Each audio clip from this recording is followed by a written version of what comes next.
Hello and welcome to Strive Defense Dialogue.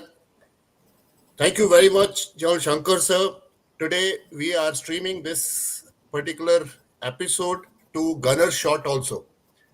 Welcome to John Shankar, who's been on our channel earlier also. Sir, good evening. Good evening, and thanks a lot, Brigadier Bhatia, for calling me over. It's an honor to be once again on Strive Dialogues. And it's great to see Brigadier Sanal Kumar, whom I met long back. And Sir, I his will knowledge just of China is introduce something important. Yeah. Brigadier Sanal. Sir, welcome to Strive Defense Dialogue and Gunner Shot at the same time, sir. Thank you, Rakesh. Thank you, Jan Shankar sir. Great honor to be with you on the panel. Oh, thank you. I will introduce Brigadier Sanal to our audience. Brigadier Sanal is an infantry officer. He is a very well-read person who's been deputy DA in China. He can read, write, and speak Chinese language.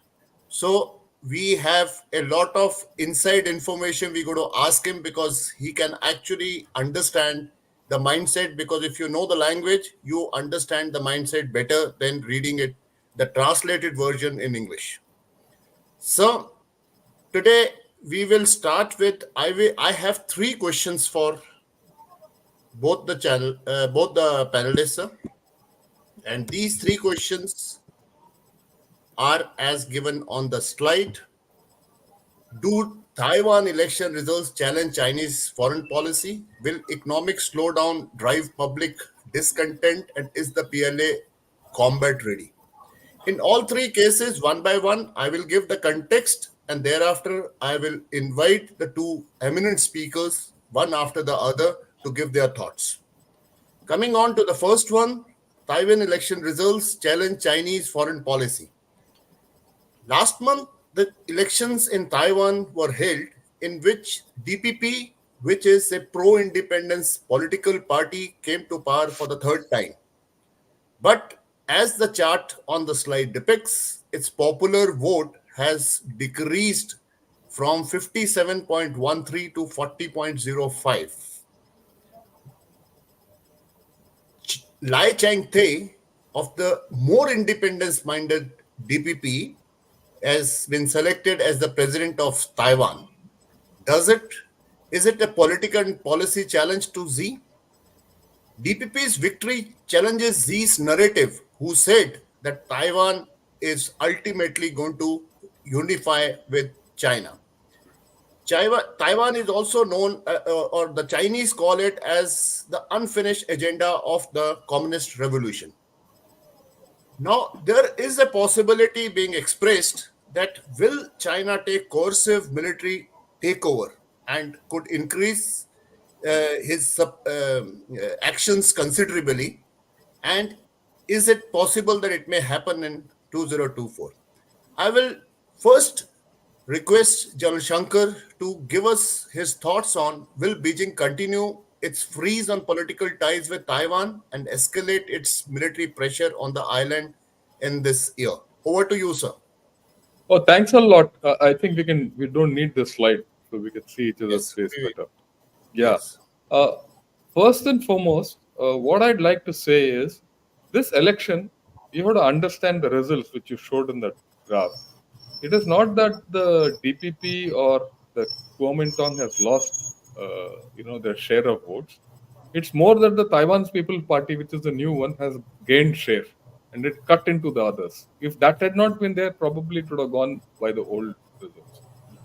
My second thing, which I always felt, which I pronounced many times, is that it is not whether Lai Ching-te has won the election or Kuo has lost the election. Actually, it is China which has lost the election. China, invested so much into this election to get the Kuomintang party candidate elected. And the official statements which came out from China was that they wanted to annex Taiwan militarily, and they felt that Kuomintang will start talking to them if they support Kuomintang, and they spared no effort. Even Von Huning, who's one of their chief architects, he went all out through all kinds of means to put to win the elections for KMT. They, in fact, they funded a lot of KMT candidates, etc., and all, and they got people from the mainland to go and vote in mainland Taiwanese who were in mainland China to go and vote for their candidates in Taiwan, but yet they failed. Now the question is, will this trigger a military thing? For the next 5 years, there's no other option. At least if he doesn't, if Xi Jinping does nothing for the next 5 years, politically there's no way that he can annex Taiwan. So the only option is military. The question is there scope for military action by PLA or not? That is something which we can discuss, right? With given the economy, given the problems which the PLA RFS had, given the problems that so many PLA generals have been sacked, 9 of them, one of them who was in, 2 of them who were in the CMC, one who was in charge of the South China Sea Front, 2 who were part of the PLA rocket force. These were apart from the top 2 guys who were sacked. Then there are 2 defense ministers who have been sacked in succession. The present one, Li Shangfu, is quite openly, highlighted, but the previous guy is also not is Lapata. Then you have one of the bodyguards who was supposed to be close to the entire lot. He's also been missing. In fact, he died, and after 3 months, they declared him dead. Right. More importantly, 3 of the top executives from Norinco and China Aerospace, they've also been sacked in this corruption campaign. Then their vice chairman of CMC, Zhang Yuxia, he comes out and takes a conference for 2 days and says, "Look, we should improve our equipment." Okay. Then there's a lot of reports of the malfunctioning of these Chinese missiles and all that. You put all this together, somewhere the PLA is not ready. So if it is not ready, does it even have a military option at this point of time is a question, notwithstanding what it grows. So this is my take. We can discuss it further. Yes.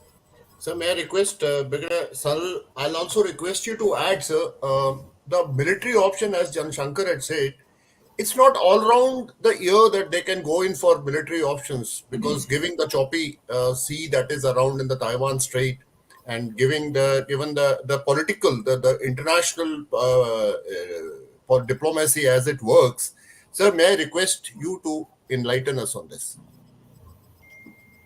So before we actually go into the present election, I feel that we must give a lot of room for the Chinese way of doing things. The Chinese uh, Communist Party and the establishment, even the pre-Chinese Communist Party establishment and the Chinese establishment as a whole, cannot actually, they don't have this system of uh, trying to understand the other guy and how much can you do. Though they are excellent negotiators, they can draw out negotiations for years to get what they want. But those are the bureaucracy. Those are actually the people who are experts at doing it. The leadership has consistently failed with regard to Taiwan. I was in China, and I had actually almost a year in China by the time when the first transitional elections took place after uh, uh, the first time the DPP came to power. The first time it came, I was in China at that time. So you feel it's so strange that there is a renegade, or there is a rebel county or rebel province of China, what as per what they say, wanting to break away, and their elections, they're going to go for elections. And that time, if you show eyes at them, if you think you can twist their arm, after all, the voter puts in a vote. You cannot influence everybody.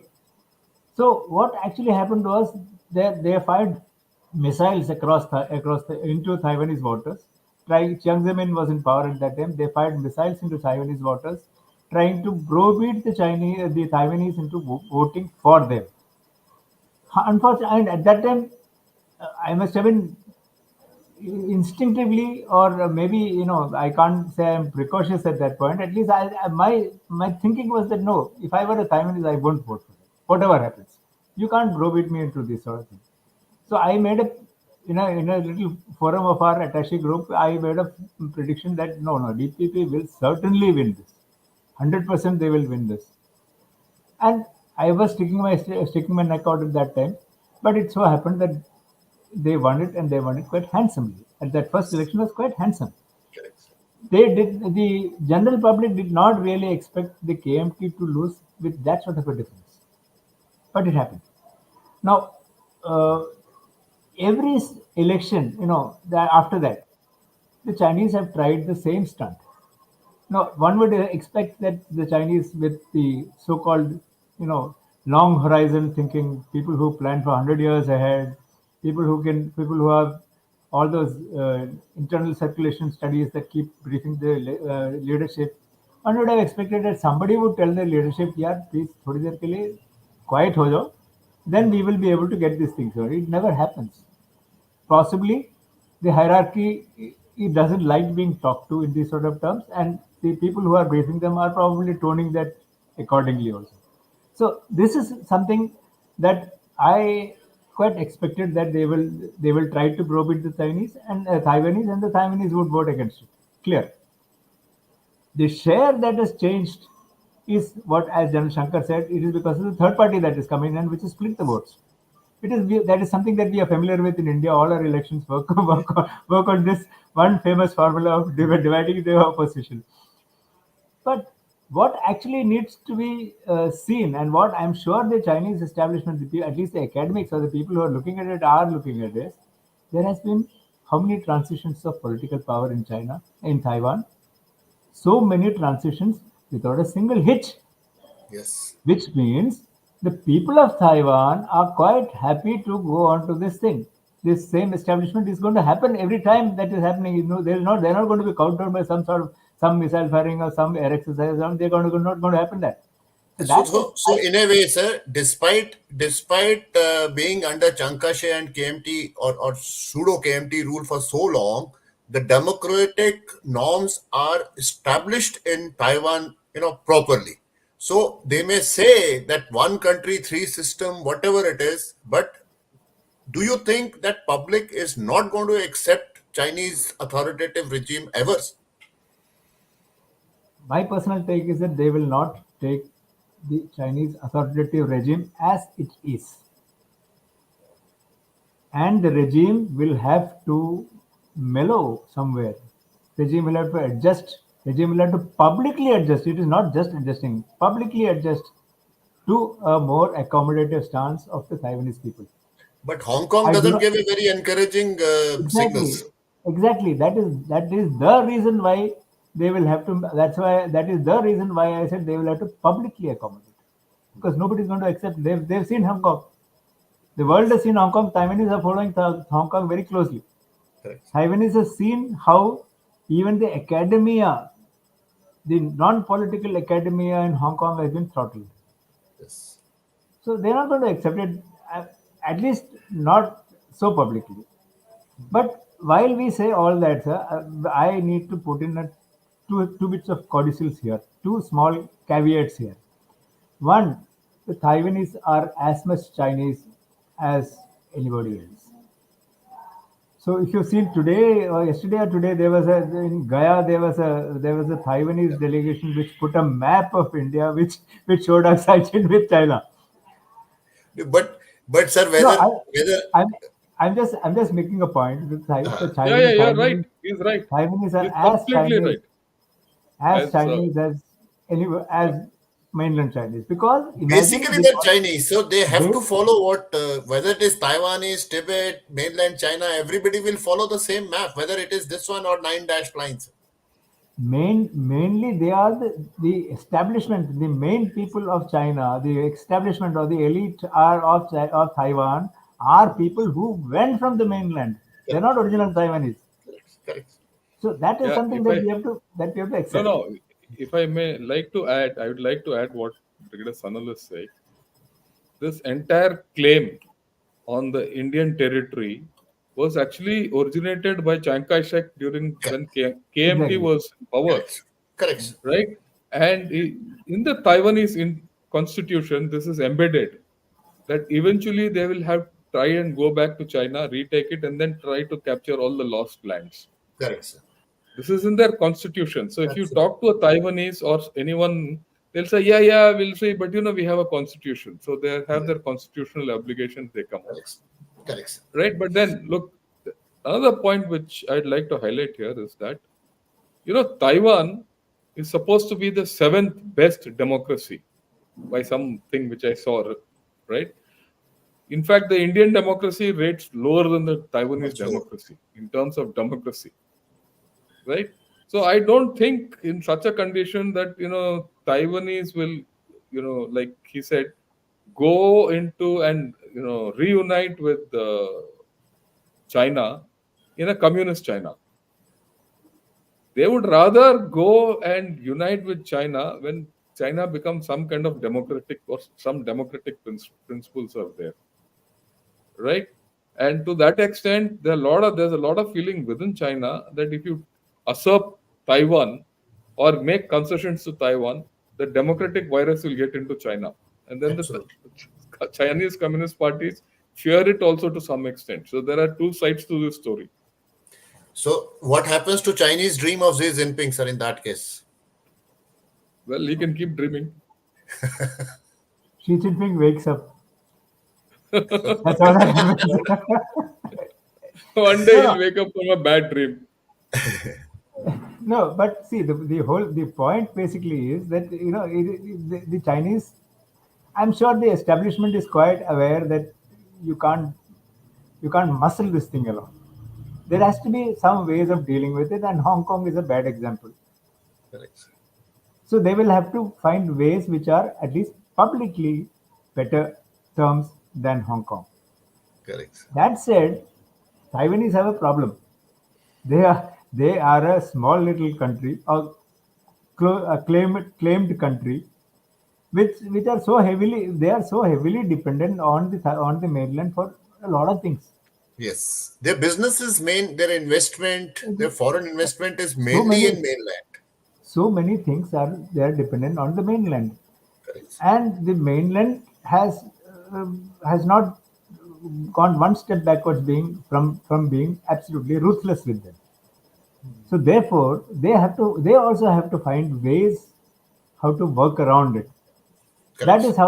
That is how in those warm periods of where the states relationship state organization which does all the relationships, two sides, both of them, when they were warm towards each other, they had actually worked out a lot of ways in which the Taiwanese could stay on the mainland on Yes. X type visas and Y type visas and things like that. People could do that. See the The number of Chinese, flights from mainland to exactly. Taipei, sir. The There was a reverse. There was a what is it called? There was an similarly thing that been extended to mainland Chinese to live in Taiwan. Correct. Correct, sir. That if you have noticed, has slowly the Taiwanese have turned it off. Hmm. They're not allowing mainland Chinese to do the same thing as for Taiwanese in mainland, because they have realized that this is getting to be quite a dangerous affair. Sir, we move So ahead, sir. Sorry. Sorry, sir. You go want to ahead. That's conclude, all. sir? No, nothing. This is all.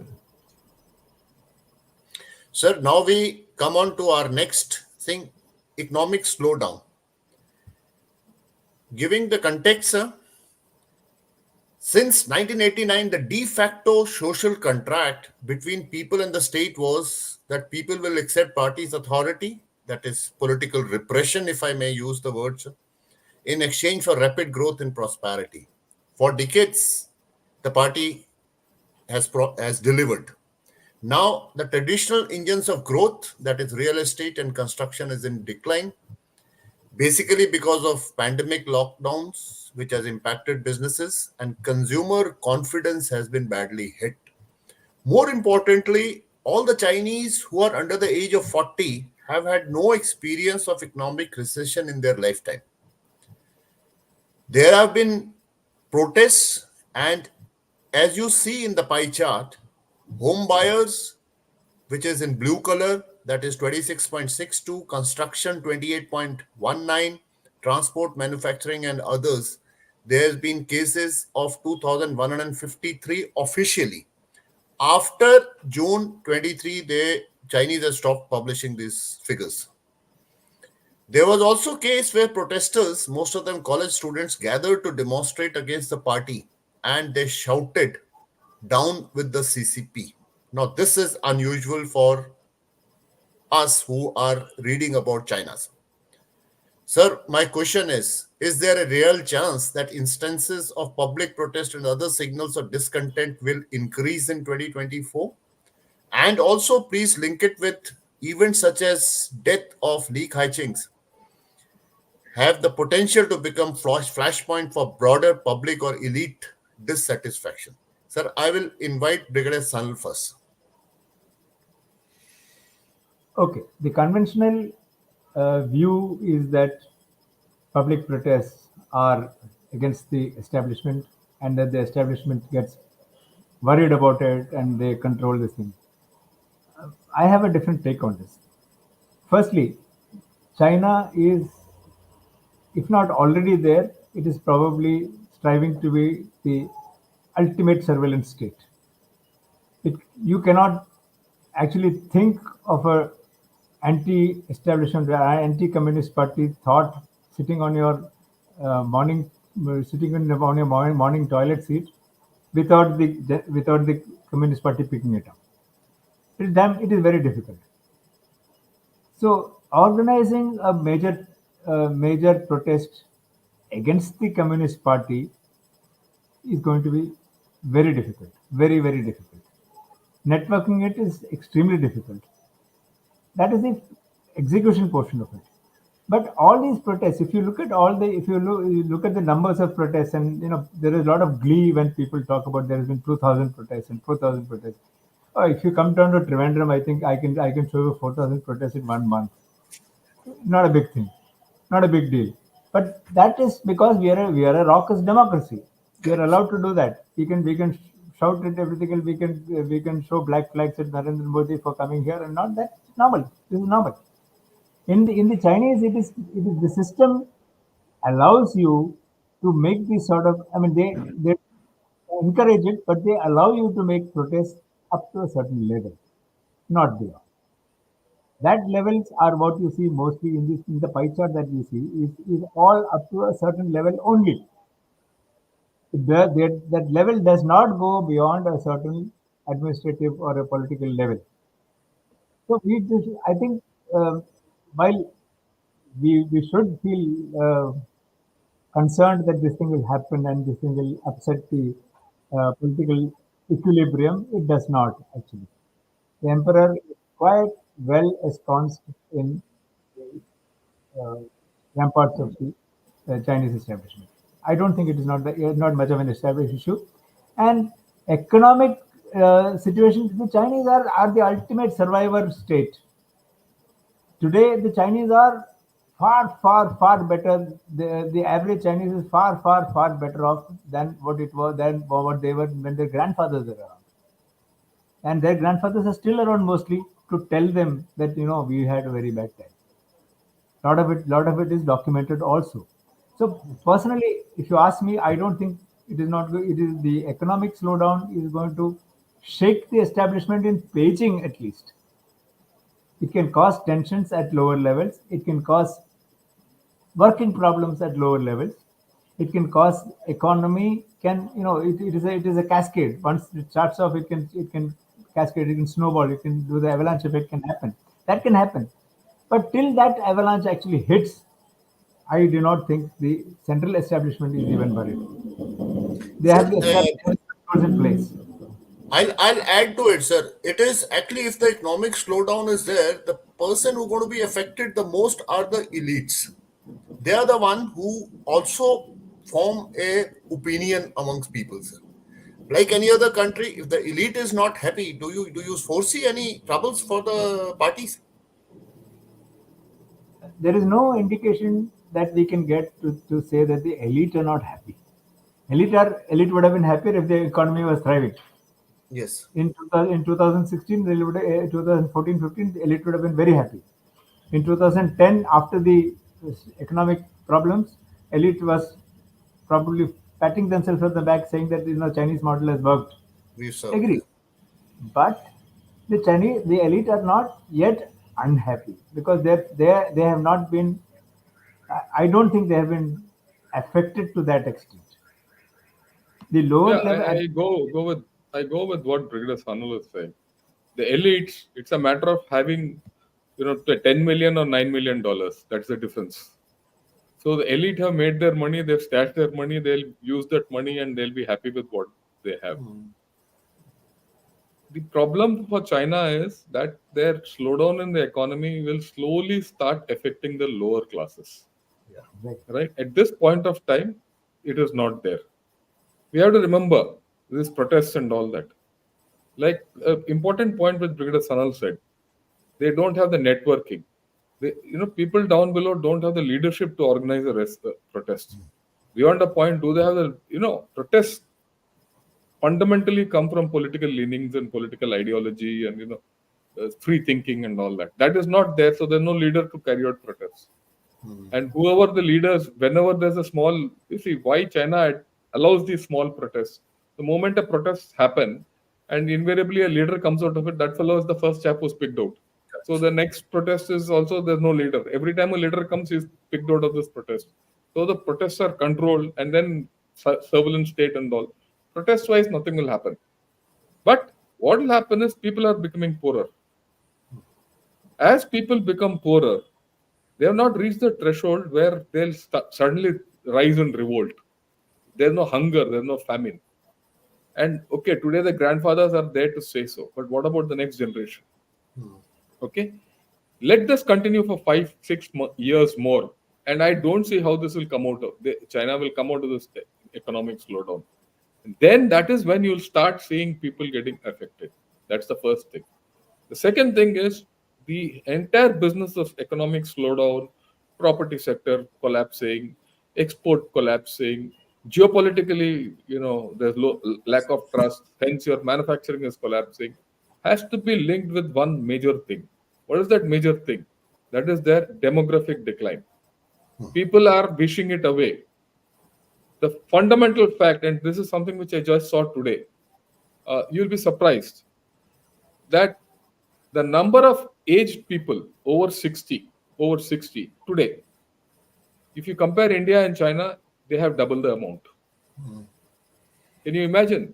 They have double the number of people who are older than 60 and 65 than India. And down the line, 5 years hence, this is going to triple, or if not 2.5 times. I mean, don't go by their official figures. Their official figures are poodle fake. First. So and this is a system which doesn't have a medical insurance system. Their medical facilities are bad. That was proven during COVID. Okay, people have started protesting. The mere fact that there were protests about medical facilities mean that there were problems in their medical insurance, pensions, and all that, which was not there. Okay, now economically going down, loss of jobs, loss of manufacturing capability. They were betting on EVs and all that. Even EVs, there's a glut, and that's also having a problem.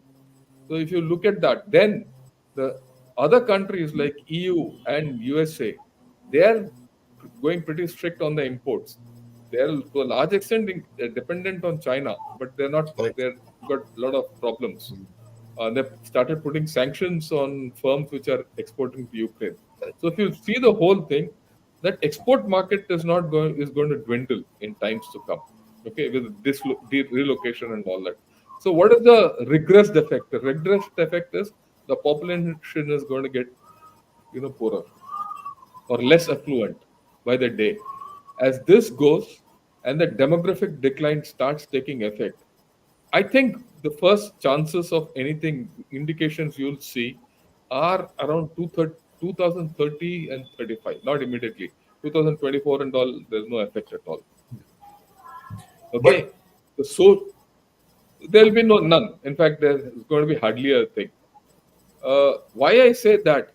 That is because if you see the UN figures and the Chinese figures and you put all of them together, you know the moving, like they say, every third day in a test match, the third day is the moving day.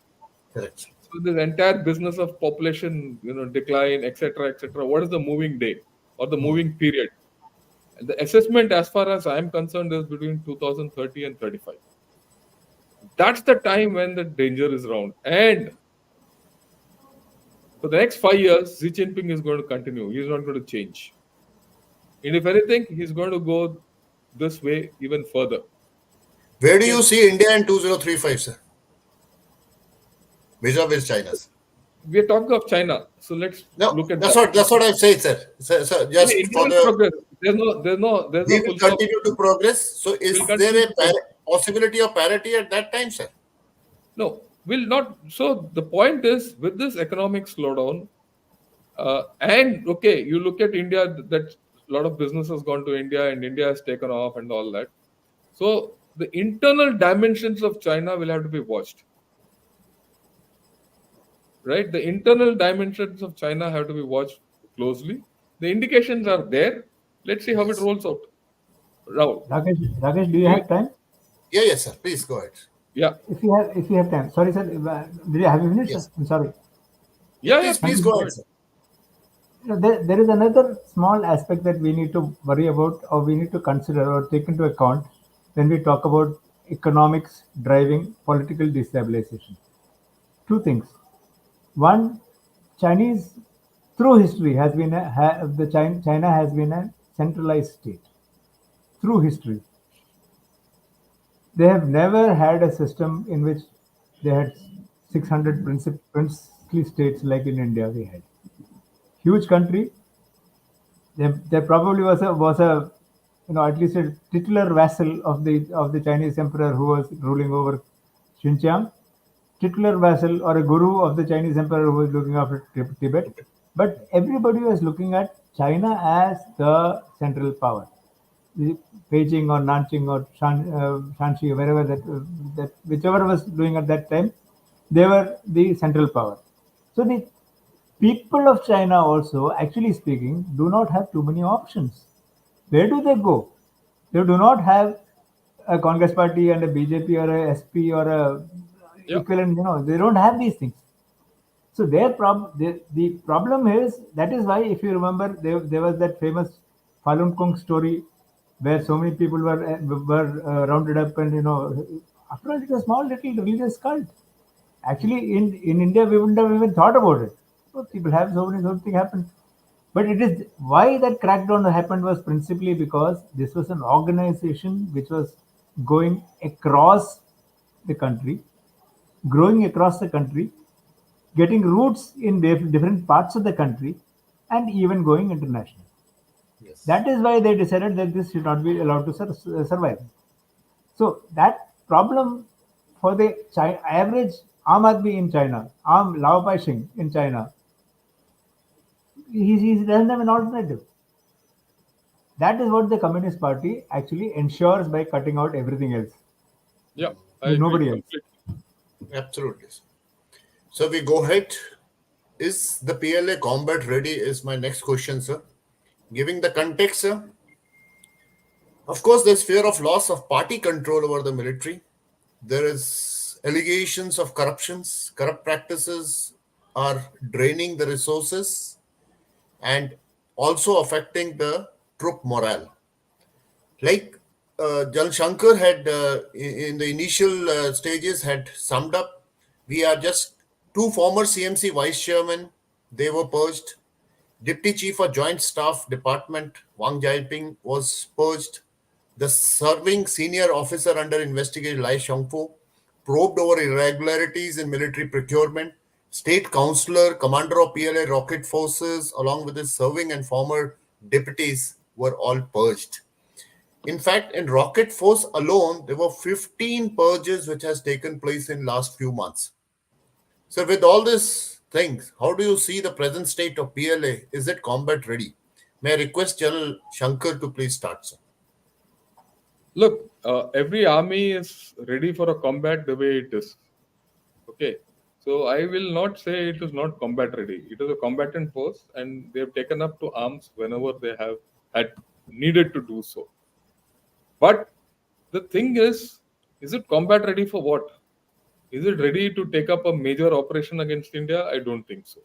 Is it ready to take up a major operation against Taiwan and annex Taiwan by force? I don't think so. Right?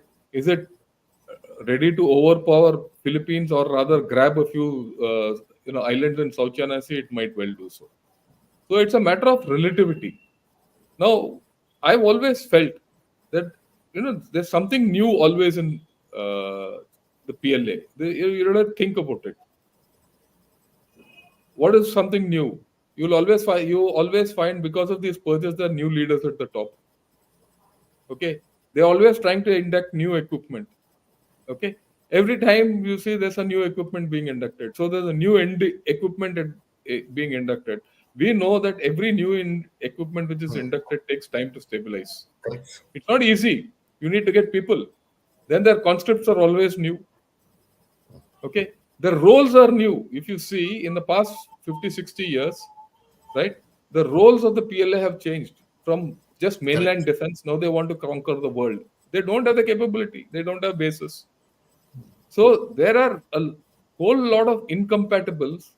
Their organizations have changed. They're all new organizations. PLA RF, ठीक है, नया है. Western Theatre Command, it's new. Everything is new. We know when you change an organization, how long it takes for that organization to bed in. It takes at least 4 to 5 years. In fact, for us, it takes so many years to come to a new organization. Here, the organizations are being changed as if they're bloody onions. Here. Okay. So you see that the whole lot of things which are absolutely always new in the PLA.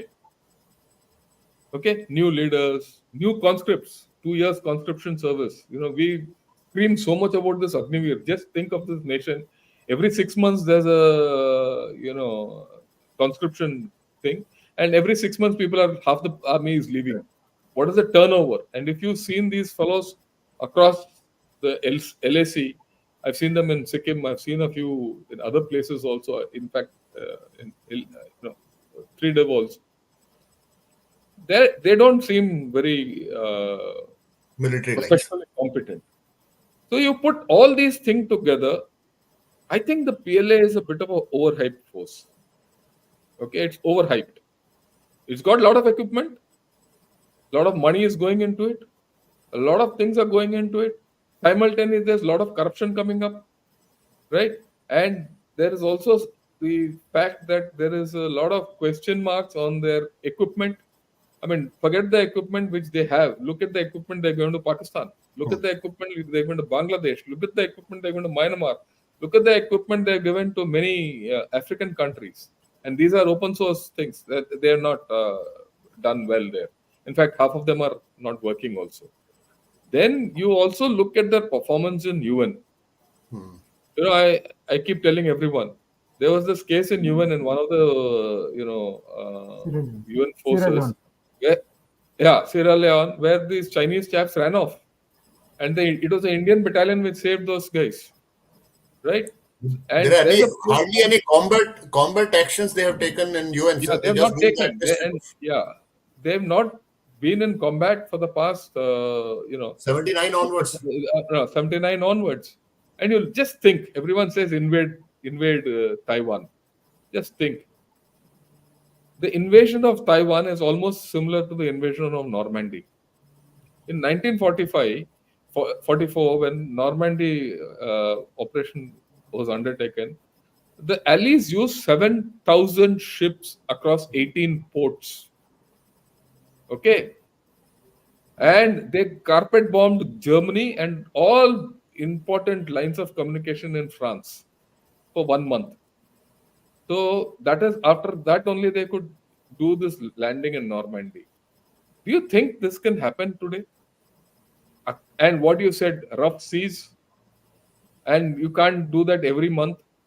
And today, in an age where space surveillance is there, aerial Correct. surveillance is there, drone surveillance is there, and given the fact that there are so many islands off Taiwan which are situated close to off 2-3 kilometers off the mainland, That's right. you think they can hide all this and they can execute all this?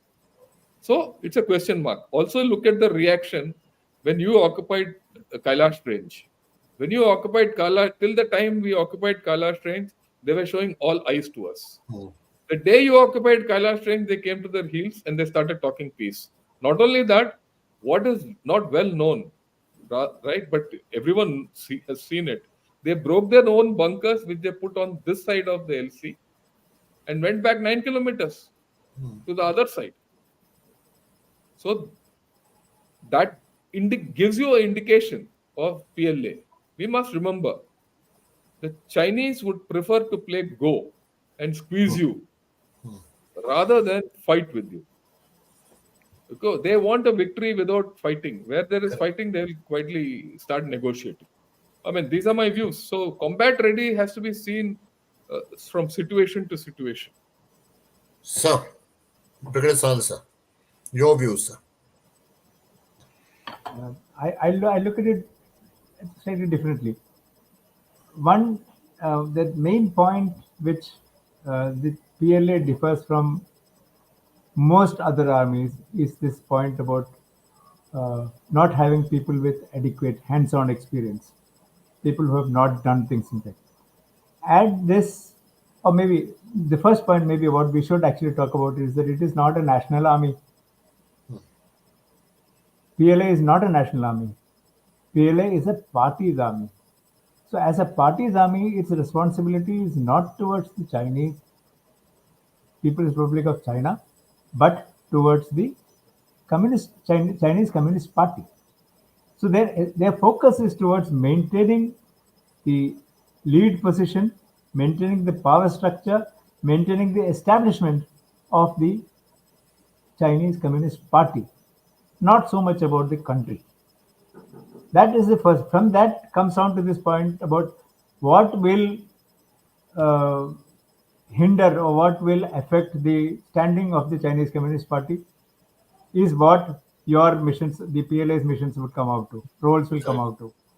Which is why all of us who have been on the LAC, or all of us who have interacted with them, you have seen every Chinese patrol with minders, every Chinese patrol with.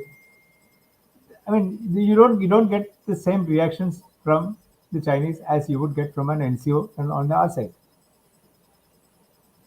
That is the first point that I want to make. Second thing is they do not. It is very deliberate that they have not professionalized the PLA.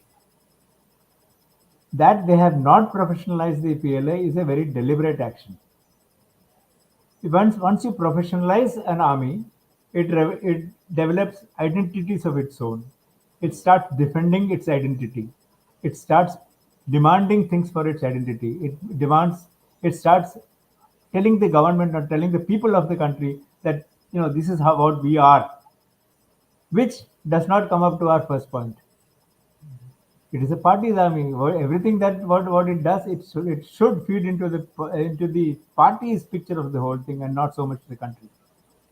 So therefore, at some time when this corporatization or the professionalization of the army was talked about, I was one of those people who said it is an excellent thing to happen, because once a professional person who has gone through, not suddenly who is parachuted from political appointment to, I mean, who has done his whole life as in the political department and suddenly he becomes theater commander. No, somebody, any of us who has walked through these patrols, who has walked through waist high snow, when he gets to a command decision point, he will take a considered decision.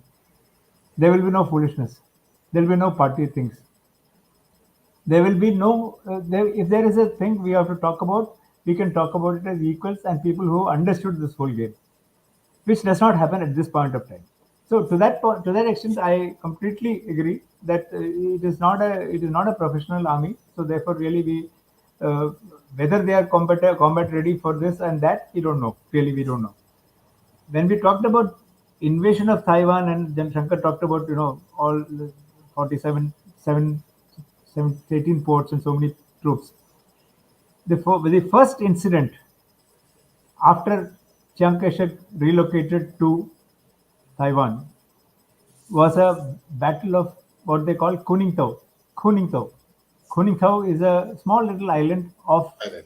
Kinmen, of today's Kinmen Island. They Yep. tried doing it. They tried doing it. They failed. They failed, and there was the commander of the theater commander, what we now call a theater commander. The person who was task force commander was a gentleman called General Ye. Ye wrote a lessons learned from it, and that lessons learned included all those things, but that we are talking about even today: inadequate suppression of enemy fire, inadequate amphibious capability, inadequate beachhead coverage, inadequate intelligence. So every single thing is the same thing as what EFA has written. That is the most interesting portion of it. Now, that said, we just been getting amused at this whole point. That said, what the Chinese are actually doing is enabling things in a way that the troops are enabled more and more. So a border patrol that comes today to, let us say, Pangong Tso or North Sikkim or in Arunachal, that single patrol leader has a capability to pass an emergency message via sat link, which is extremely empowering because then the entire backup system is in place to help. That is what the Chinese are looking at. If you remember, if you now put all those what is that satellites, which with this system of satellites they are putting across in low observation Earth orbits, LEOs, LEOs. low Earth orbitals. The entire uh, thinking of it is so that there is the eye does not blink at any time. Your IB, your LAC, your borders, your seas are constantly. There is no blinking. There is no pass. Somebody is all the time looking at it. That is the effort.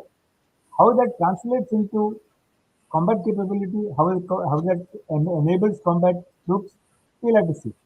But that is how technology they are harnessing so that they do not have to fight hand to hand. They do not have to fight a pitched battle. So therefore, Taiwan, I think, I'm quite sure some of these problems is because the commander in chief wanted to be done at a certain time, and like Field Marshal said, we are not ready at this point of time. He had the Yes. he had the depth to tell the prime minister of the time to say that look, not now, give me time, I will tell you when. That conversation does not seem to have happened between the Chinese military hierarchy and the commander in chief. One of my uh, theories is that this has probably led to a lot of shakeups, and that will continue to have a lot of shakeups because people don't have the experience to do it. If Field Marshal Manekshaw could say that, it is because he had gone through this entire thing. He knew what it means to equip an army, to equip a corps, to undertake offensive operations. Most of the Chinese theater commanders will not have the same experience. So combat ready, we don't know. Really, we don't know. But There is yes, another. Sorry, sir. in Please go. very small pockets, they are able to concentrate and they are able to provide that sort of enabling backup. That is what we should be concerned about. That is what we should be worried about. That is what we should be prepared to handle. We, us. I was just adding on to this thing with the authoritative regime of Xi Jinping and the way he's purged. Even today, if some senior officer wants to, though there was a secret report which says that the PLA commander has said that we are not prepared for Taiwanese invasion, but he any commander would like to tone down what he's advising the people for the fear that Xi Jinping has probably put in by his purges. Possibly, it's quite possible. Look, But we let, won't know it. We won't know details. no, Sorry, look. sir. Let's have there's a when you look at the purges, there is a different take on this, and the take is this: if you analyze the purges, one could say it's for corruption. The other is a threat to Xi Political. Jinping himself, right?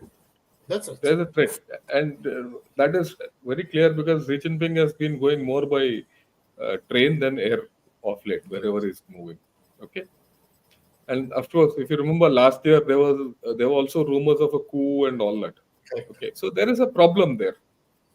Now, just think: you have an army which you suspect, or the top chaps whom you suspect. So, and you keep removing them. The next guy, the two guys whom you handpicked and put, are the two top suspects whom you have to throw out: a Yes. foreign minister and Correct. a defense minister. Defense minister. Okay, and you don't know who are the new guys you have put. You have put them in place. Do you think with this kind of a setup, Xi Jinping himself will be comfortable to send his army to war? The risk, why? The risk of losing is far higher Correct. Then gaining anything. than the risk he can take to win. Because if he loses, let's be very clear, if there's a loss to PLA, okay, then the entire structure of the CCP will come down. Yes. It will And collapse. Taiwan is a high risk gamble, very Correct. high risk gamble. Absolutely. And these fellows, they couldn't even withstand our Kailash range operation. One move in the face of the enemy where we sat on top of them and they went back 9 kilometers. Yes. The different thing there, we are still negotiating, but the fact is they went back 9 kilometers. There's the same army with a map of China on finger 4 and Correct. beamed it through satellites, handheld Yes. satellites. I still have photographs of that. Why did they beam that map? To say this is part of China. Okay? उस China का map को मिटा के उनका खुद के bunkers को तोड़ के भाग गए ये. Okay. Okay? With all their enablement, everything what Sanal has said. Hmm. They had the enablement, that's why they made that map on finger 4. Correct. Okay? And they went back. So when they face an adverse situation, the evidence is they go withdraw. It's a very Today, interesting. no, it is happening in Philippines. You see Correct. today, what's happening in South China Sea. Philippines has adopted a strategy of assertive transparency and name and shame. Yesterday only I did a program on this. Okay, everything which China has done, they have publicized to the whole world, which none of the other countries have done, including India. When we went in, we had this problem in 2020. The moment that has been done, China has been on the back foot, and that they're on the back foot comes out from Chinese media. Yeah. And they are now careful about how they handle Philippines. Okay, Absolutely. so it's not so easy for them to, for even Xi Jinping to embark on a military campaign the way he thinks. And you combine with this the other factors of social problems, economic problems, and the other problems. The net thing is, and also, if you look at the Taiwan situation itself, the number of air violations over the median line over the past 3-4 months have come down. Come down tremendously. down. That's correct.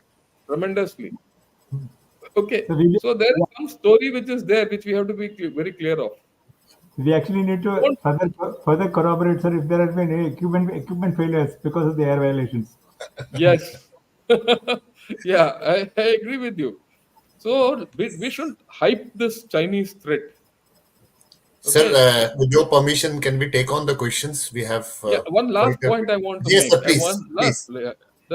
You see, again, politics and military are interchangeable in China. Yeah, correct. Mao said politics is military without bloodshed, and war is politics without bloodshed, and war is politics with bloodshed, and politics is war without bloodshed. That's what he said. Now, I have given you 2 places where they have backed off. Do you see in the past 3 months China talking too much about Sino-centric world? They have not spoken too much about this, global security initiative, No global Middle Kingdom. development initiative. All that has gone back slowly. They are doing it surreptitiously. Okay, they've suddenly started talking. Oh, we don't want to be number one. Let USA be number one. This is the official talk Correct. when you see that. So they're backtracking there also. So you have to judge this whole thing in its entirety. So I think we are overhyping. Yeah, I'm sorry for this extension. We can take questions. All yours. Sir, can we take questions now, sir? Sir, the first question. Good evening, sir. My query is, will European countries and US will ever let Chinese economy go down as they are heavily invested there and in present situation not able to take out their money from China? Yeah. Abhinit Singh has asked this question, sir. May I request Jan Shankar to take on, sir? Yeah, okay. Let me take it on. See, at this point of time, Europe is especially overinvested in China. Okay, and it is, but at the same time, if you see in the past 4 5 months, the maximum, number of firms are leaving China also. The FDI investment into China is the least in the past 20 years, in the past 2 months. And this has come out in all international news, and that is open. Chinese can't stop that. So if you look at it, there is no doubt that the West is overinvested in China, and they will like to make good what is there. And all said and done, China is still a huge market where they want to sell. Remember, there is 1.4 billion still. That market is there, so that will not happen. But at the same time, will they allow China to grow? That is the question.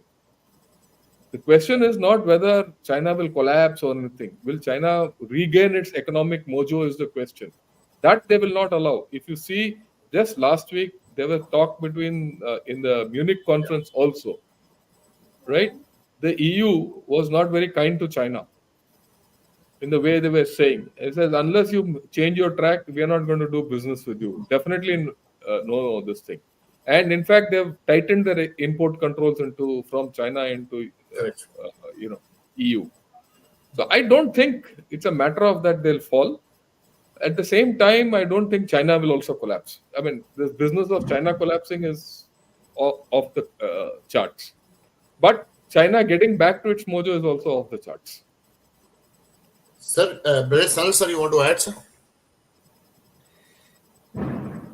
First, that they're overinvested, they're also, whatever investment they have done is, and which have survived, are factory, are companies, are organizations with really deep pockets. They're invested their deep pockets in China because they're looking at the market that you can get in China, which is what the Chinese are playing.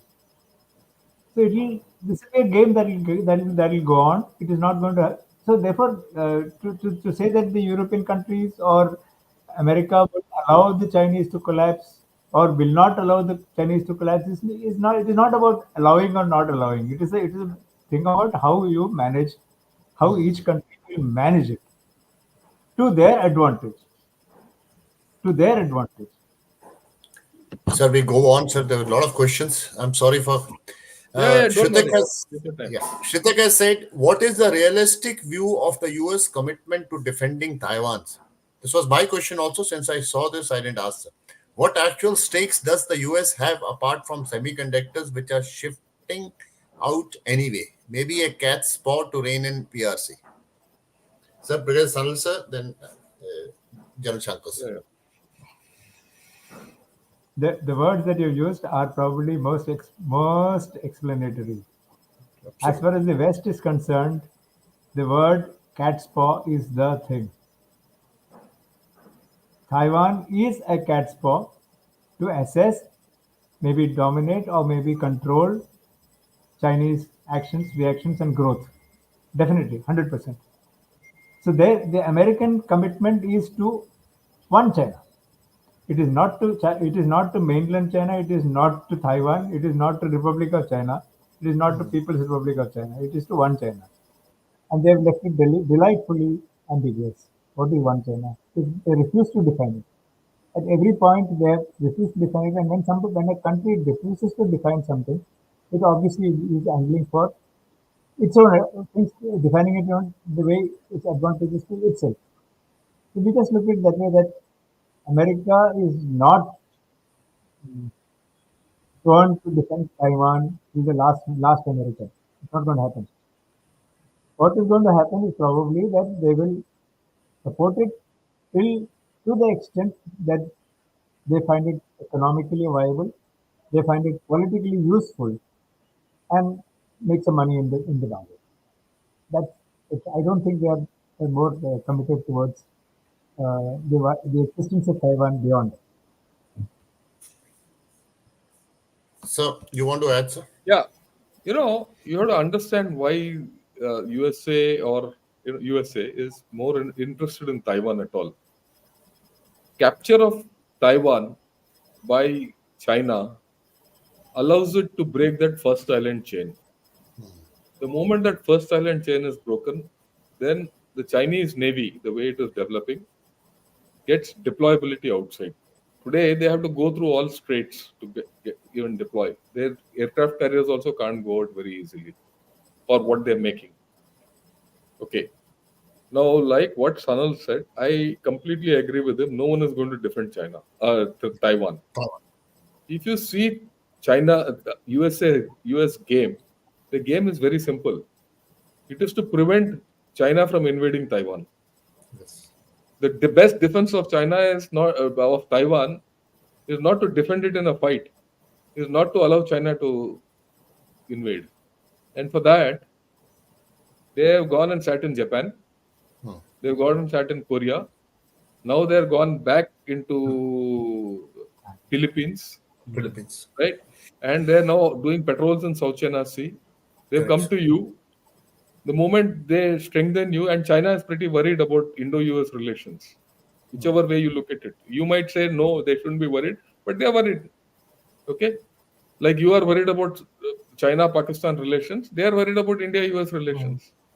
And what China is worried most is they shouldn't get caught in a two-front situation. Correct. The only person who can put China in a two-front India. situation is USA. I mean, with the help of India. Sir. Yeah, naturally, India is part of the game. So by doing all this, USA is doing the classical containment of USA, of China, by not allowing it to, invade Taiwan. Right? So this business of TSMC and all is secondary. If not TMC, if you don't want to make semiconductors in Taiwan, you can make it anywhere else. Right? And that's what they themselves are doing. So I think there is a different way of looking at this whole problem. Jal Dushyant has agreed with both our experts' comments. I will just quickly read it, sir. Given the Chinese economy and internal military and political leadership issues and deeper association of Taiwan with USA, Xi may not be in a position to take a decisive action against Taiwan. Yeah, and he summed it up, sir, whatever we have. Said. So I'll just move on to next question, sir. Jal Sudhakar ji, sir. I'll just read it. Good evening, sir. China is unlikely to undertake a direct kinetic confrontation against India in future. It may do so through 36 stratagem. Please comment. What is this 36 stratagem? What is this 36 stratagem? Yeah, if you have any, about it, go ahead, Sanal. So there are supposed to be the 36 stratagems. It is GEM. Okay. M's. Okay. Correct. Basically to deal with an enemy, deal with a potential enemy. So it can be various variations of what can be done in some ways. Basically, hybrid. He's talking about hybrid wars. So not only that, various ways, and I'm sure that this is not limited to China, India, or China, India, US, or US, China. Everybody does this. Every country dealing with another country, which can come out as a potential challenger, will undertake all these stratagems. All those stratagems all 36 stratagems are not trusted, but they are definitely ways of pulling things into what we in Fauji terms we'll talk of shaping the battlefield. You are shaping the battlefield to favor your situation, to favor your forces. That is how it is happening. It is unlikely to undertake a direct kinetic confrontation. I don't know really, but it will not be a major war. kinetic confrontations can be anything. Doklam was almost a kinetic confrontation. Correct. That can happen. I But will not rule it out. It's something that can happen. Honestly. but Yeah, sir, that can as we always are happen. but as we are improving our infrastructure, sir, so the possibility is reducing day by day. Now, Look, of kinetic. there's a contra view to this. There's a contra view to this, Sir, and this is a Chinese view. As your infrastructure has improved, as your troops have come closer, and as they're getting more into contact, okay, through patrolling and everything, the chances of friction happening and a mishap happening are more. Okay, earlier when we were far away and you didn't have come into contact with each other, I remember the time I went to Tulungla. I went across, dropped some glucose biscuits packets, and came back to say that I am there. I I also was there. saw some Chinese packets on this side, and we never saw each other except through those wrappers. But today, you can see each other, at, and you have quick reaction. Like what Brigadier Sanal was saying, they're enabled. Okay, the chap is unable to do raise up alarm. If he raises an alarm, there's a face off, and some guy who's trigger happy, fires a burst. You'll see a conflict happening. It can escalate. Okay, so let's not rule out kinetic action with our proximity increasing. Okay, so and of course there is a whole lot of nationalism which is there, and Yes, there's a whole both. lot of nationalism Correct. this side Both also. sides. Correct. Absolutely. Okay. Now, Absolutely. So we should not. why I was saying that we should not rule out is, we till of course Galwan has happened, and now we are slightly getting out of that thing. Otherwise, we had that preset idea that we should nothing. Why they are not going to fire at you, and why are you Yeah, taking all these military? What you would take common military precautions, common military organization of a patrol, common military movement of a patrol. People would not do it because they say it is Chinese after all. They're not going to do anything to you. That is not. That is.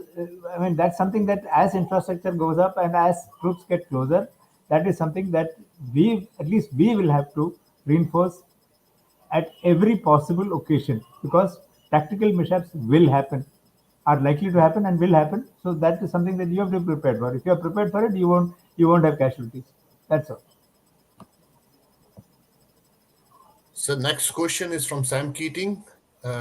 Ask, how do senior officials and generals in China trust Z anymore, knowing they can be killed anytime? How does Z trust them, having been betrayed often? This is a recipe for disaster, and I love it. Sir, I think we have already answered. General Shankar has yeah. said, since it had a I little too bit love of it. I too love it. I that's do love correct. it. All of us love it. Absolutely. Another interesting comment, sir. Is it not true that Hathi mara bhi to 9 lakh ka will apply to China? That okay, even if it dies, still, of course, sir. Let's not fool ourselves. China is a huge economy. It's a military power, sir. No, but he's Yeah, he's actually he's actually talking about the gravitational pull of the country. Correct. He's talking about the Okay. gravitational pull of the country, which Okay. is there. That's Even it. if even Okay. in its collapse, there will be a pull, and there will be major effects across the globe. If it yeah, collapses, तो अपने हाथी अगर अपने ये साथ अगर ये हाथी मरता है, हाँ, तब भी वो 9 लाख का होगा, 9 लाख का डैमेज करके ही मरेगा. correct. हाँ, मतलब अपने साथ कईयों को डुबाएगा सर साथ में. हाँ, see, we also have to understand this is a civilizational state, Correct, sir. correct. and it's a civilizational state, and through so many empires, and like what Brigadier Sanal said very importantly earlier, this is a nation which has known to have centralized control. It has never been, more than one or two kingdoms. And whenever there have been one or two kingdoms, one of them has, centralized the control of the whole kingdom, of the whole uh, China.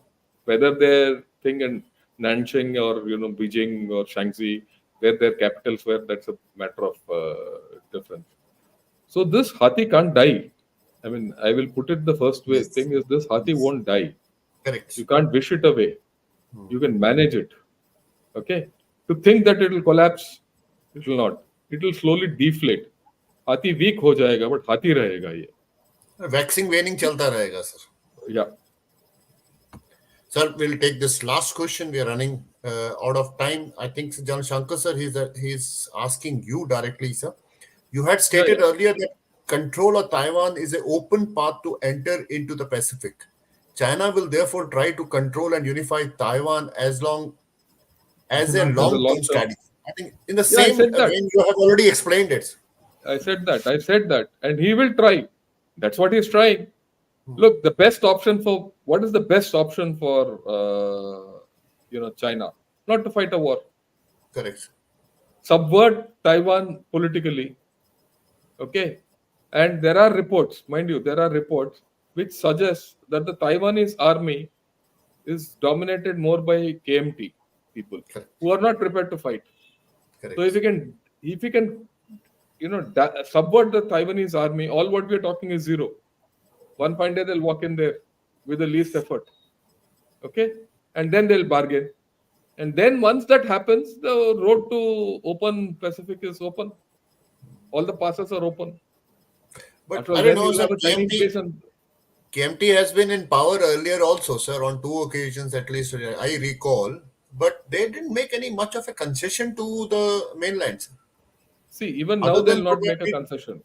uh, Even this point, what I'm trying to say is, even today, it is almost impossible for the KMT to shake hands with China, the mainland, and become there. That's not that will be possible. political suicide for them, sir. Suicide for them, and the people won't allow it. And that is not their stated position anyway in the last election. Yes. They said better relations with China. It is not better political relations with China. That's the first thing.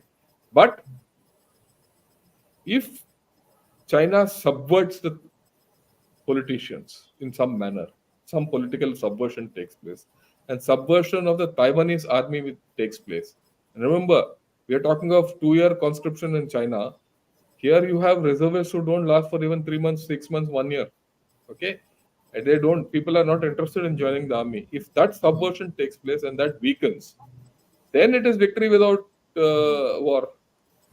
That is the danger, and that is the danger one has to guard against. Yeah, please. Sir, Can I Colonel add? RP Singh, sorry, sir. No, Yeah, Can I please add? go I ahead, sir. think Sana has a Can I point. add Yeah. just Yes, sir. Yes, sir. one point? Yes, sir. All these when we're talking of reclaiming Taiwan and the operations that Chinese have undertaken through these last 70 odd years to reclaim various islands. We talked about the first one where they had listed all those failure problems. The only place where they succeeded clearly, beautifully, was in the southern island of Hainan, which is Hainan. now I know. very much part of China.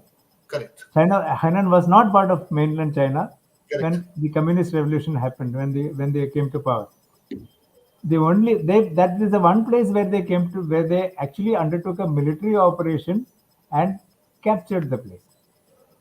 Now, how did they undertake the military operation? That is also very interesting, because they had a UFWD, United Front Work Department work, that went into Hainan for almost a year before that, and then they did this operation.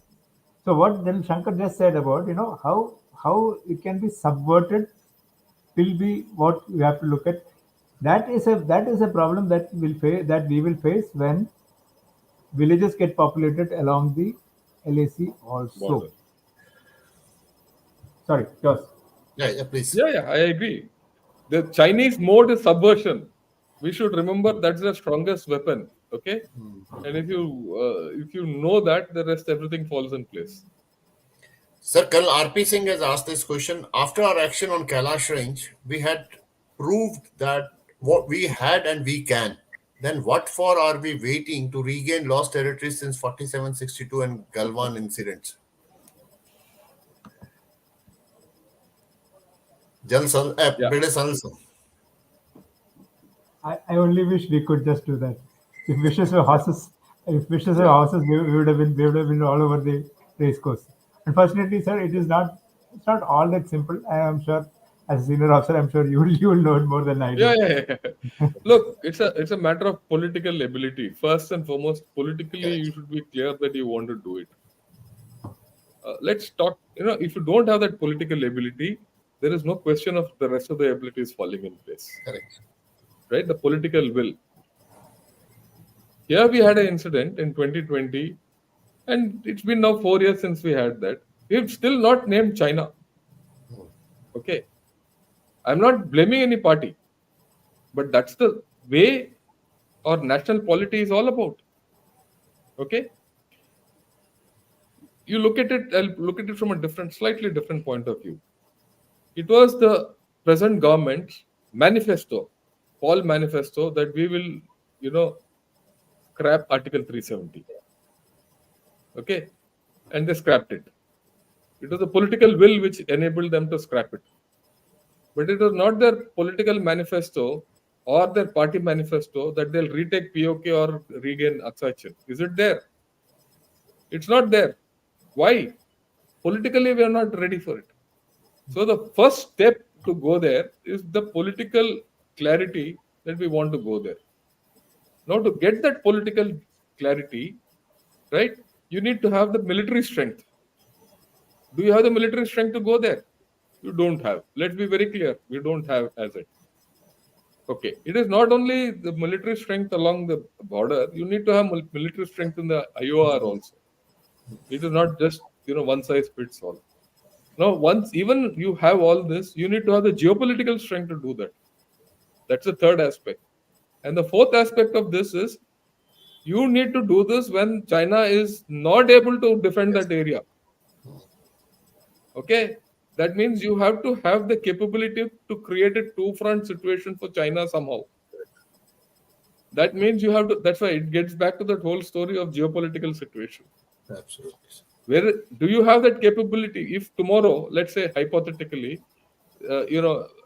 China undertakes a military operation into Taiwan and they've got stuck there like, Russia's got stuck on Ukraine. It presents an opportunity to yourself. Does India have the political capability? I'm talking of political capability to undertake an operation. Do you have the civil military fusion to do so far? We don't have. So to think that we will go there, is a little far-fetched. Look, the bottom line is our first step to go, beyond the 62 line and 47 line and all is, the first step, you should first sort out the issue at Depsang and Demchok. वो पहले कर लो, उसके बाद बात करते हैं. That is my take. One thing at a time, we shouldn't look beyond our noses. Because Sanal sir, you would like to add? No, at this point, nothing, because essentially, as Jan Shankar said, it is you have to, the political. When you have a political will, it means that you must have the support of the majority of the people to undertake this without at least immediate criticism. Absolutely. Do you have that? Are you working towards it? Are you creating it? Unless you do that, the third day somebody will criticize, saying that who asked you to do this? There is no requirement of doing this, and then the local support, the country's support breaks, and that is where everything else will then start collapsing. I don't think we should. Thank you very much, sir. It was an eye-opener for me, sir. Learned a lot from Jan Shankar and Brigadier Sanal, sir. Thank you very much. I wish we had some more time to finish or continue with this before we finish.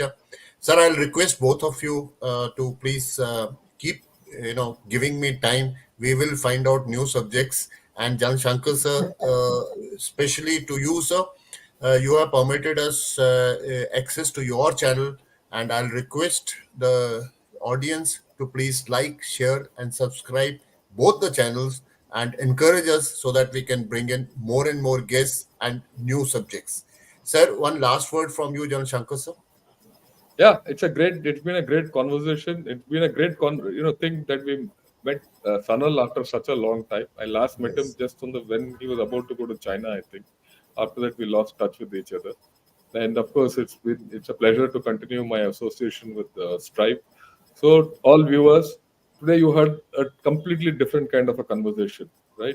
And so all viewers in Stripe and Gunner Shot, and those who are not here, please subscribe to these channels, both, right? And I feel that these two channels are the only good strategic channels in India. The rest are Patrakal channels. Like what other day when General Hasnain came to, Yeah. my channel and he said, what's good about your channel is that, here we give an opinion and a considered opinion. When we go to other channels, we can talk ill of the other guy and we Bad don't mouth. bad mouth. But here we are analyzing a situation. So we need to analyze things. And I don't think there need to better channels than Stripe and Gunner Shot. But again, last word. Great pleasure to meet with Sanal again. Thank you, sir. Brigadier Sanal, two sentences of your experience. Of course, Ah. I consider you as my teacher. Sir, Jan Shankar sir, I always send him a greeting on 5th of September, the Good. Teacher's Day. I always tell him, sir, Guru hai, sir. Sir, Good. you know what? People put you on a pedestal so that you can't get down from it. You have to only fall down from it. You can only. Thank you Yeah. so much for having me here, sir. Thank you, Rakesh, for calling me. It Thank you, is sir. again interesting. Looking forward for more discussions like this, sir. So now we would like to end the stream, sir. Thank you very much, Jan Shankar sir, Brigadier Sanal sir. Thank you so much. Thank you and Jai Hind. Jai Jai Hind, Hind. sir. Jai Hind, sir.